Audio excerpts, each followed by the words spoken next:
As John mentioned earlier, which we talked about not doing, and I did anyway. It's okay. This is why we train. Okay.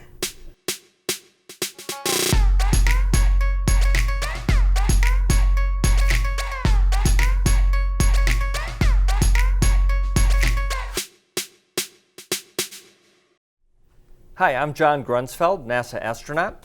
Hi, I'm Christy Hansen, Johnson Space Center EVA Task Astronaut Training Lead and Flight Controller.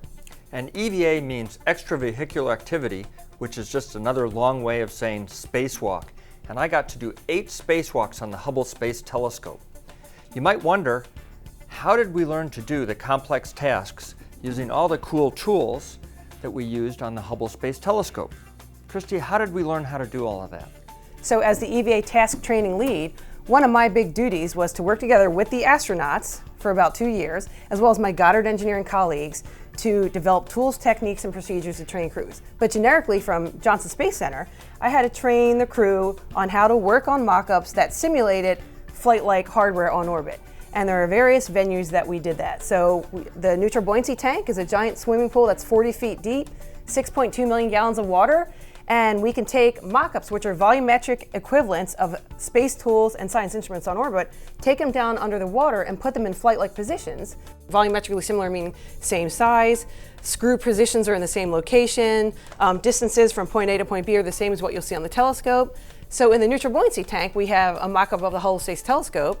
So it's built out of different materials with holes in it, because you don't want a heavy metal object in the pool. But in terms of distances to a science instrument or like a handrail sill, those are all the same. This particular mock-up, which means model of what we have on orbit on the Hubble, I actually had on my desk for a long time because I wanted to practice over and over and over again. My goal was to memorize, to learn every single screw of the hundreds of screws that we had to remove on Hubble, so that when I got to orbit, there were no surprises. Same for how to use the tools, how to turn the lights on, run the tool, change the torques, change the direction of the tool.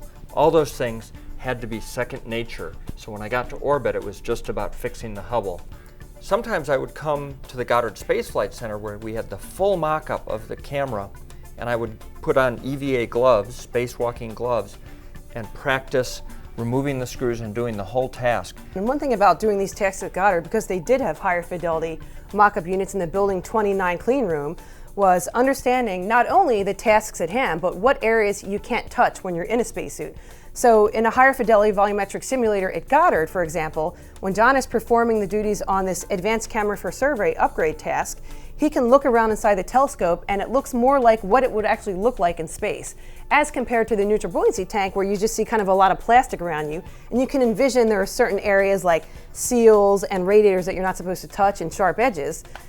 So you piece all those parts together.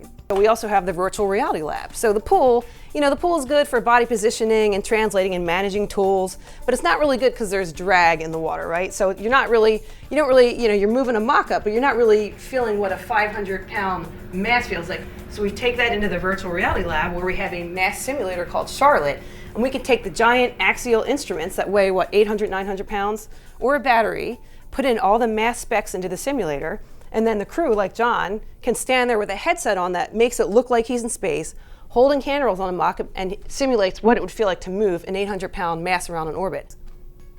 All in all, the tools, the training, the mock-ups allowed us to repair and upgrade the Hubble Space Telescope so that now it's doing better than ever.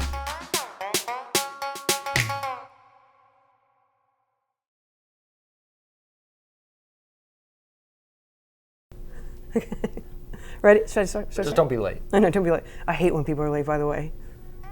Okay, ready?